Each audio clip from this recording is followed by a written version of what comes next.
This is Real News Media TV, coverage you can trust. Please like, share, subscribe, and hit the notification bell. Select all for daily news updates. Police seeks assistance in reuniting 14-year-old boy with family. The police are seeking the public's assistance in reuniting a 14-year-old boy who gave his name as David with his family. According to the police, David was found wandering in the Harborview community of Kingston East on Saturday about 4 p.m. He is unable to give an address for his residence. Anyone who may be able to assist in reuniting David with his family is being asked to contact the Central Police at 876-922-8860, Police 119 emergency number, or the nearest police station. NWC flags Ocheria's restaurants for overflowing grease traps. The National Water Commission is reporting that several restaurants and fast food establishments in Ocheria, St. Anne have been flagged for having overflowing grease traps that are seeping into its central sewage network. The NWC said the inspection of commercial grease traps was carried out on Thursday in an effort to reduce the occurrences of blockages and overflowing manholes. According to Acting Wastewater Manager David Price, the NWC has ramped up its inspections of these commercial grease traps as investigations have revealed that the oil seepage into the central network is one of the main contributors of blockages of the lines. Price further noted that these oils solidify and form a hardened substance known as fatberg.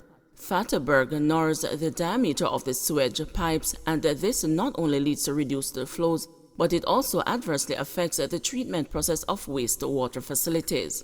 Regional manager for the company's Northeast Division, Richard Williams, said that overflowing manholes and blocked sewer lines have been a long-standing and continuous problem.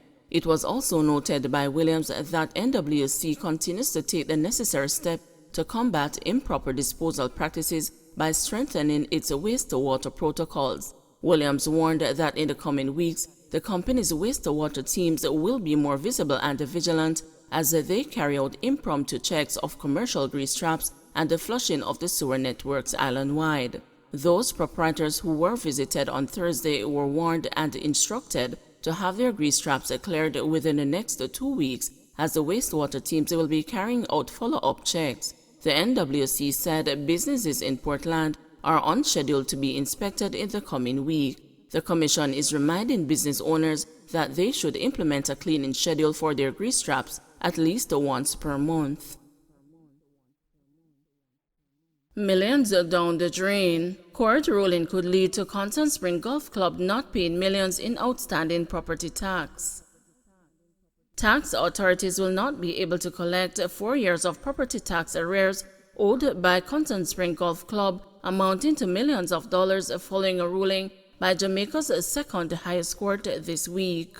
It marks the latest development in a 2-year quest by Tax Administration Jamaica to collect $22 million in property tax arrears owed by the exclusive members-only club located on Content Spring Road in St. Andrew. Property taxes are used mainly to finance major state functions such as garbage collection and street lighting. CSGC's arrears span a 7-year period ending in 2017, when the club failed to pay its entire property tax bill, along with penalties and interest assessed by TAJ, documents and government sources have revealed.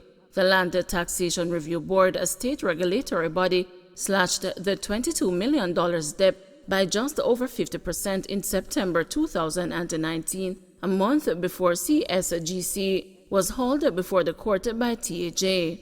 Then Parish Court Judge Tracy Robinson ordered in March this year that the CSGC pay the outstanding amount of $9.5 million over a 36-month period, failing which its 10 directors should serve a 15-day prison sentence.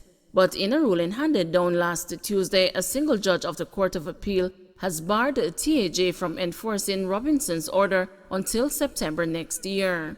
The ruling was the result of an application by lawyers for CSGC. The Court of Appeal is scheduled to hear legal arguments next September in the substantive challenge filed by the court against the order made by Robinson. But senior government sources citing the Tax Collection Act said the stay of enforcement granted by the Court of Appeal effectively means that come January 1 next year, TAG will be legally barred from collecting property tax arrears accumulated by CSGC for fiscal years 2010 to 2014. The legislation prohibits TAJ from collecting taxes beyond the 7 years, the insider told the news, referring to Section 21, Subsection 3 of the Tax Collection Act. The arrears for the 3 remaining years 2015 to 2017 could also be wiped out if the appeal is postponed next September, as is often the case in the Jamaican court system, another source opined. They had no intention of paying, one source charged. Up to late yesterday, CSGC did not respond to questions submitted by the news. The $12.9 million tax relief CSGC obtained from the Land Taxation Relief Board, administrators of the Land Taxation Act, was granted in September 2019, following an appeal by the operators of the exclusive club, according to documents previously obtained by the news. Still, CSGC, apparently dissatisfied with the amount of tax break granted by the board, appealed to Finance Minister Dr. Nigel Clark about the end of 2018 for a review of the board's decision. The Finance Minister is empowered under Section 9 of the Land Taxation Act to consider appeals regarding decisions made by the board and to make such order in relation to such appeal as the minister may think fit.